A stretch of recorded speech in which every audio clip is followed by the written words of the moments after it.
ഉള്ളിൽ ആളിക്കത്തിയ പ്രതികാരം വീട്ടാൻ ഒരു കാർട്ടൂണിസ്റ്റ് സ്വയം ക്രൂരനായി മാറുക, കൊലപാതക പരമ്പരകൾ സൃഷ്ടിക്കുക. 9ാമത്തെ നിർമ്മാതാവിന്റെ അടുത്ത് ന്യൂഡൽഹിയുടെ കഥ പറയുമ്പോഴും ഡെന്നീസ് ജോസഫും ജോഷിയും തികഞ്ഞ ആത്മവിശ്വാസത്തിൽ തന്നെയായിരുന്നു. എന്നാലും പാട്ടും പ്രണയവും കോമഡിയും പോയിട്ട് ഒരു കിടിലൻ സ്റ്റണ്ട് രംഗം പോലുമില്ലാത്ത കഥ, അതും പോരാഞ്ഞിട്ട് കരിയർ പഞ്ചറായി കിടക്കുന്ന മമ്മൂട്ടി നായകനും. ഇത് ശരിയാവില്ലെന്നും ഇത് സിനിമയാക്കിയാൽ ഓടില്ലെന്നും മമ്മൂട്ടിയുടെ പടങ്ങൾക്കെല്ലാം പ്രേക്ഷകർ റീത്ത് വെക്കുന്ന സമയമാണെന്നും നായകൻ മോഹൻലാൽ ആണെങ്കിൽ ഒരു കൈ നോക്കാമെന്നും പറഞ്ഞുകൊണ്ട് തന്നെയായിരുന്നു 9ാമത്തെ നിർമ്മാതാവ് ന്യൂഡൽഹിയെ കൈയൊഴിഞ്ഞത്.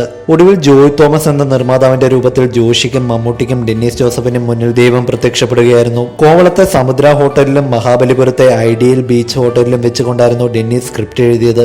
ത്യാഗരാജൻ ചെയ്ത സേലം വിഷ്ണുവായി തമിഴ് ഹീറോ സത്യരാജ് ആയിരുന്നു ജോഷിയുടെ മനസ്സിൽ. പക്ഷേ സത്യരാജ് തമിഴിൽ വളരെ ബിസിയായിരുന്നു. തമ്പി കണ്ണന്താനത്തിന്റെ ശുപാർശനയിൽ സിദ്ദിഖും ജോഷിയുടെ ക്ലാസ്മേറ്റ് എന്ന പരിഗണനയിൽ വിജയരാഘവനും ന്യൂഡൽഹിയുടെ ഭാഗമായി മാറി. സുരേഷ് ഗോപി, സുമലത, ഉർവശി, ദേവൻ തുടങ്ങിയവരെയും മറ്റു വേഷങ്ങളിലേക്ക് തിരഞ്ഞെടുത്തു. 1987 ഒരു റിപ്പബ്ലിക് ദിനത്തിലായിരുന്നു ഷൂട്ടിംഗ് തുടങ്ങിയത്. പൂർണ്ണമായും ന്യൂഡൽഹിയിൽ വെച്ച് തന്നെയായിരുന്നു ചിത്രീകരണം. 21 ദിവസം കൊണ്ട് ചിത്രീകരണം ജോഷി പൂർത്തിയാക്കി. 1987 ജൂലൈ 24 ന്യൂഡൽഹി പ്രദർശനത്തിനെത്തി.